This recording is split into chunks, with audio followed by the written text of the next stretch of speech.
Good morning guys, good morning mga mamshi, mga be. Eto magluluto ako ng pansit canton.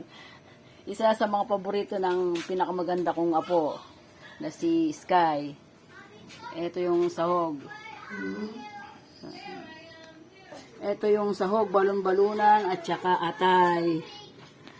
Ayan, carrots, repolyo.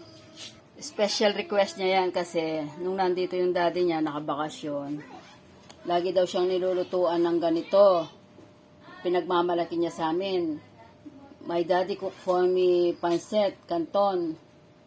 My daddy chef, sabi niya. Kaya ito, nagluto ako. Kasi gusto daw niya kumain ng ganyan. Namimiss niya yung daddy niya. Pag nilulutuan siya ng masarap. Tapos pinagyayabang niya pa sa amin, nilulutuan daw siya ng sushi.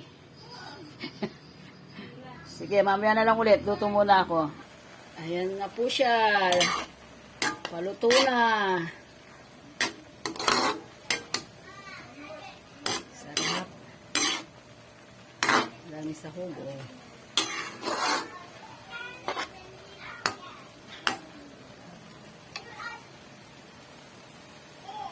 So, tomorrow again. Bye-bye.